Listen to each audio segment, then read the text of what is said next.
up, YouTube? Welcome back for another video. We got the simplest argument for Michael Jordan still being greater than LeBron James. I kind of don't like debates like this because, you know, people can be so biased. People could be, so ignorant and don't try to look at the stats and all kind of other stuff that can show that Michael Jordan is better than LeBron. But, we got younger people that like LeBron way better than Michael Jordan because they didn't watch a lot of Michael Jordan. And you got older people that like Michael Jordan better than LeBron because they don't like the way the NBA is played now. And they feel like LeBron is like a big baby and get pampered a lot. But all in all, I just feel like Michael Jordan is better than LeBron James. It's a 20-minute long video. We're going to get right into it. So, yeah, let's go.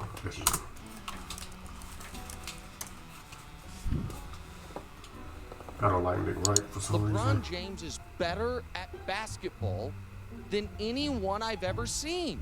Period, point blank. And when you say, what did Jordan do better?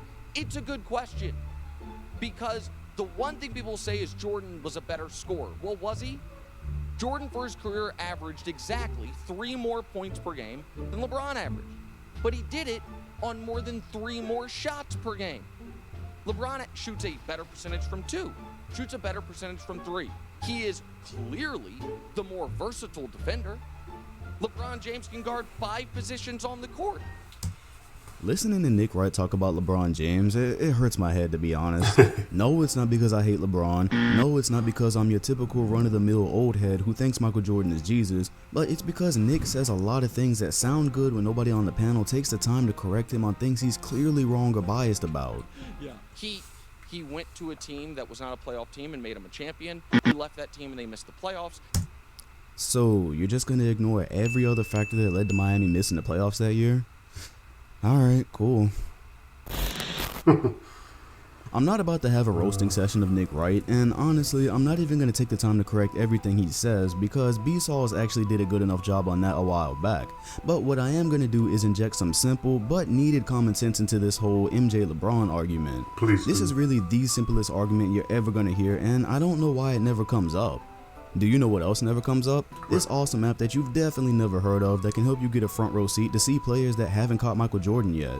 SeatGeek app pulls tickets from all over the web and has them in one place, so buying is really easy, and it also assures you're going to be getting the best value for your ticket.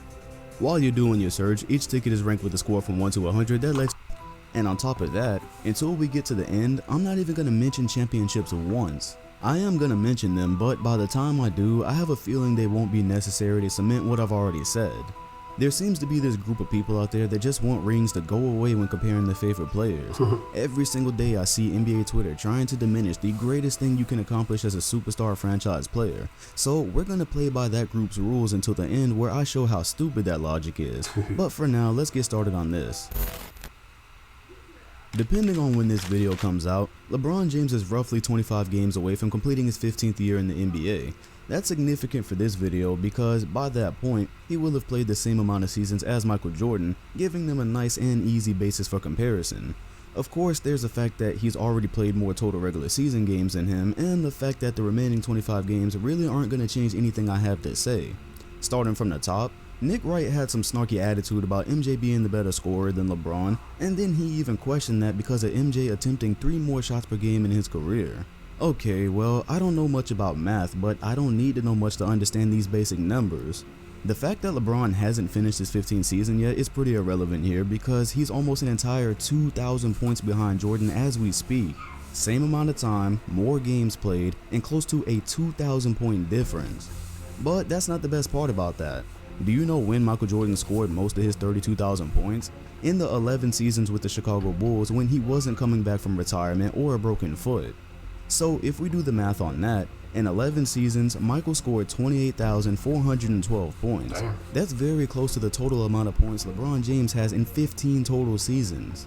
And by the way, these are just numbers. This doesn't account for Michael being more technically sound, having better footwork, a better back-to-basket game, a better mid-range game, having mastered the fadeaway.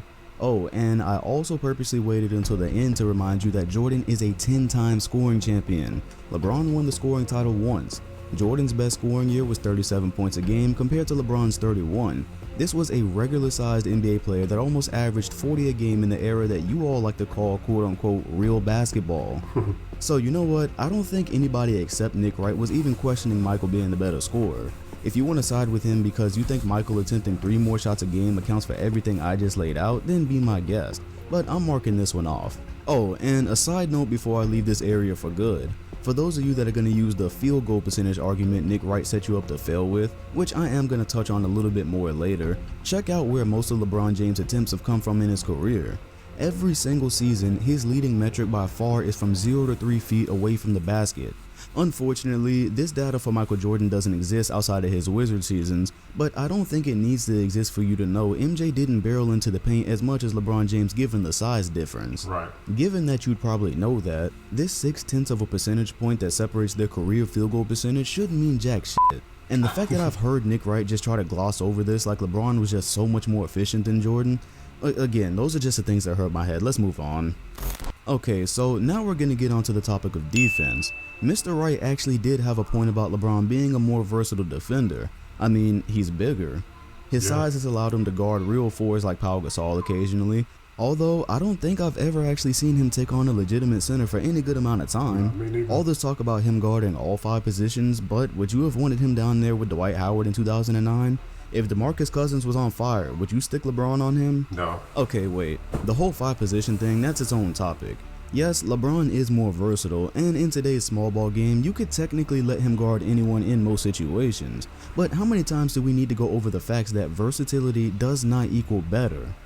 Technically, Draymond Green is one of the league's most versatile players. He can guard almost any position, he can pass well, shoot the 3 ball, ruin your chances at parenthood. You can find more uses for Green than a lot of players that he's still not better than.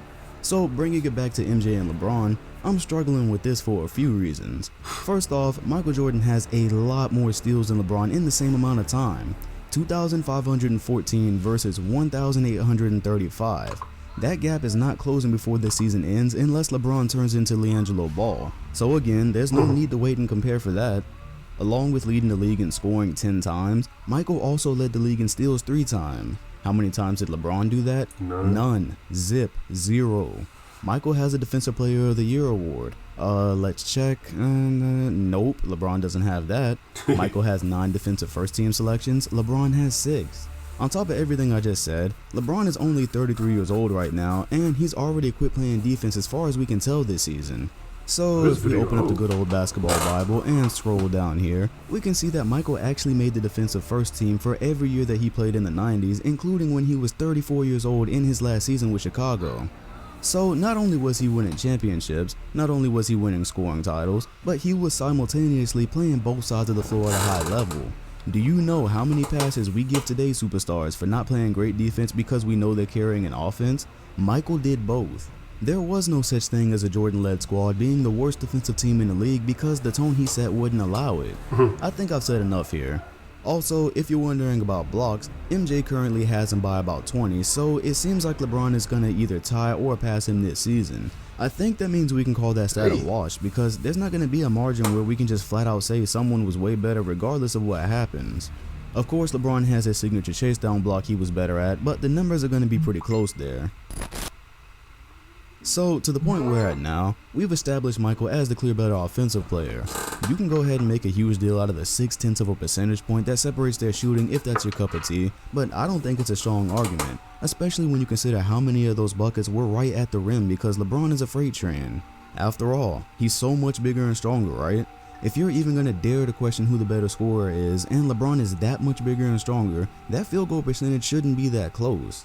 Plus, according to Nick Wright, it's such an important thing that Michael attempted 3 more shots a game than LeBron. So if Michael shot more and LeBron scores closer to the basket more, then why are you boasting a 0.6 of a percentage advantage in that category? We've also established that LeBron is the more versatile defender, but there's no way in the hell you can make a case that he was the better defender. There's going to be more on that at the end, I promise. And if you look at the common statistical categories as a whole, this means the only thing you can clearly say LeBron James is better at is rebounds and assists. It's the only part of these major scorebox stats that LeBron just flat out did better than him. Just let that sink in for a moment. Listening to Nick Wright make blanket statements about LeBron being so much better at this and so much better at that, and I just laid everything out in front of you, and the ending result was that LeBron passes better than Jordan and he rebounds better than Jordan. If you consider the fact that LeBron is a freight train and that Michael Jordan is a shooting guard where playmaking isn't exactly in the job description, then doesn't it make sense that James is better at those things anyways? Right. Let's keep going. Actually, before we do that, yeah, LeBron supposedly has more range than Jordan because he shoots 1.6% better from threes, but if you're a Nick Wright fan and agree with his logic so much, then let's do a little math on those 3-point attempts MJ never got to take. You know, since his 3-shot attempts per game was such a big deal. LeBron has taken more than twice as many 3-pointers as Michael in these same 15 years, and he's made barely 1,000 more. So Mike made 581 out of his 1,778 attempts. If you did the math to adjust for errors and gave Michael the green light to shoot 3-pointers like everyone else today, according to the percentage he shot, he would have ended up with around 1,452 3-pointers, which is barely less than what LeBron has right now. But if you listen to Nick Wright, he'll have you thinking that LeBron is just a superior shooter from there because his 3-pointers made are so much higher. It's all in the era, people. It's pretty simple. Right. Players are taking way more 3-pointers today than they did even 10 years ago. And again, I'm just using Nick Wright's attempt logic. If you're going to start the question if Michael was the better scorer because he took 3 more shots a game and ended up not even 1 percentage point behind LeBron in efficiency, then I'm going to use that same logic on LeBron taking twice as many threes over his entire career. Comparing them up to their 15 seasons, Jordan has 5 MVPs, LeBron has 4.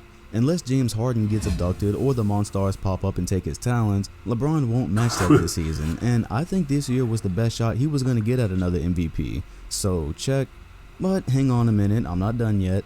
Take note that I haven't said one thing about a quote-unquote team accomplishment yet. We're just going player for player right now, mano y mano. With an equal amount of years in the league, Jordan killed him in personal accomplishments. More points, more steals, more defensive accomplishments as a whole, more MVPs, and now I'm going to dabble into something called killer instinct. I get that this isn't a tangible concept and it can't definitively be measured by anything, but I can't make this video without this next part. When we compare two greats, we have to compare their entire body of work no matter what they've done to redeem themselves. So take 2011 for example, because although you didn't want me to go there, I'm going there. But I'm not going to go there out of hate, I'm just going there to make a point. We can't crucify LeBron for it and use it as a reason to say he's a career choker, that he doesn't have killer instinct at all, because since 2011 he's done a crazy amount of things. I've witnessed them firsthand. However, when we have a conversation like the one at hand, something like 2011 still has to be a part of the conversation because the information there is valuable. No matter what's happened since then, in this conversation, any meltdowns or no-shows are always going to be relevant. Again, I want to be perfectly clear here. LeBron James obliterated my Celtics in 2012. He led the charge on a comeback against the greatest team of all time. He was the best player in a series against the Spurs, who are one of the greatest organizations ever. LeBron has more than made up for 2011, and even with that, it's still gonna matter in a greatest of all time conversation. MJ is 6-0 in the finals, and you can't just write that off as a team accomplishment because unlike with LeBron, you've never heard of a tragic Jordan moment on that stage because it doesn't exist. All there was is greatness. 41 points a game on 50% shooting to go with 9 rebounds, 6 assists, and 2 steals against the Suns in '93, the flu game against the Jazz, the epic steal on Malone, and his final shot with the Bulls. When you pull up Jordan's final resume, how he performed individually as the best player in the league on the biggest stage with the most pressure, all you find is him going above and beyond almost every single time. But unfortunately with LeBron, the same can't be said.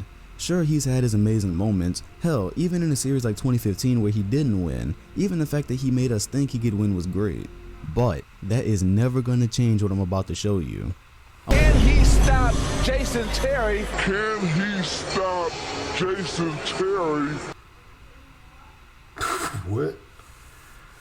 That is the most damaging thing that ever happened to LeBron's case against Michael. Damn. For those of you that don't know, 2011 couldn't have really been a worse situation for James. They got all the way to the finals where they were definitely favorites to beat a Mavericks team nobody was even paying attention to until they swept the Lakers. Then he proceeded to mock Dirk being sick and averaged less points than both Wade and Bosh. But those were his teammates. The real problems start when you open up the basketball Bible and see that he was even outscored by Jason Terry, and he was slightly less efficient as well. For those of you sucking your teeth in the back, yes, I'm gonna be petty about that 0.2 of a point because it was Jason fucking Terry, a role player, a 33-year-old role player who had no business being touted as the guy LeBron needed to stop. And the biggest problems are what the tape shows. Maybe we would have been able to let this go if it stopped at the numbers, but what the tape shows can't be changed. It can't be spun, twisted, or justified like a lot of these stats. Roll the clip. Hold on. Even if you don't get along, there comes a point where you got to stop sugarcoating. That's crazy. Do yourself a favor if you're a LeBron fan. When 2011 comes up in a GOAT conversation, do what Nick Wright did and just take the L. If he can do it, you definitely can. I had a fan on Twitter once try to convince me that this actually wasn't a bad series for James because he averaged 18, 7, and 6. Well, on top of the fact that those just weren't good numbers for a prime LeBron James in the finals, that just shows you didn't actually watch the series. His refusal to take charge on offense, the bad plays at crucial moments, and him getting beat off the dribble by Jason Terry time and time again says everything that needs to be said about that series. Also, this was at a time when LeBron James was being touted as a defensive stopper. The guy everyone credited with shutting down MVP roles just a few weeks before this series started. The reason I went in depth on this case is because it matters in this conversation. Looking at the whole body of work, considering I've already showed you Michael's personal resume beats LeBron's pretty easily, when you start digging into their postseason performances, the good and the bad on the biggest stages matters. I get it, rings can't be the only thing used to compare a player because it takes a team to win them. No championship team in history was just one man with no supporting cast, but on the flip side of that, bro, some players are a lot more important to their team's success than others, and those are the players rings really make a difference for. Comparing Steve Kerr, the player, to Russell Westbrook and using rings in the argument is stupid. Russell is a once-in-a-generation talent. Steve Kerr hit three-pointers sometimes. Rings have no bearing on that conversation whatsoever. LeBron and Jordan are two franchise, once-in-a-lifetime players that were each the face of the league. Rings aren't the only comparison for them, but when comparing their bodies of work, rings will carry weight. And especially when one of these guys could have had 4 had he have not crumbled on that stage. So when you compare LeBron and Jordan, two of the greatest players to ever touch a basketball, you can't just say you're not going to count the times they made it to the biggest stages because it was a team accomplishment. In the words of Chris Smoove, how do you compare two products by omitting important features? You don't. Michael Jordan won his first 3 championships with one All-Star caliber player. Go look at the rosters. As a matter of fact, for any of Jordan's 6 championships, the only players to actually make the All-Star team in any given year was either him or Pippen. But again, go look at the first 3 rosters. From 91 to 93, that was their 3-peat roster. None of these guys outside of Pippen were All-Star caliber players. Horace Grant made one All-Star team in his entire career, and that was in 1994 when Jordan left. Bill Cartwright made one All-Star team in 1980. That was almost 10 entire years before he even joined the Chicago Bulls. I'm not trying to disrespect these players' careers, but with all due respect, these guys were not making up some fucking super team that was claiming they were going to win 8 championships. No matter who likes it or who doesn't, Michael Jordan is still 6-0, and he showed up every single time his team got to the big stage. There is no story about a role player consistently blowing by Jordan. There's no story about an 8-point game in a pivotal part of a series. There's no story about whether his averages in a series that he lost in 5 games were during garbage time or not. And finally, there is no story about Jordan's teams winning a 7-game series where they were the underdogs. Do you know why his teams were never underdogs? I'll give you a hint. MJ. Oh, he did it! Hey, Michael. Here it is again. Whose game is it? It's Michael Jordan. The balls he does. Here's Jordan. He blows by Pearson. Jammed it down. High ball rebound. Cartwright. Off to Jordan. Michael underneath for the dunk. Whoa! What a move by Jordan. It counts. And the foul. Drive and the reverse. Michael Jordan. Michael caught it with one hand from 15 off the board. Talk about an athlete. What a Jordan. The left-handed jam from Jordan. Spectacular move by Michael. The Chicago Bulls have won their 6th NBA championship, and it's their 2nd three-peat.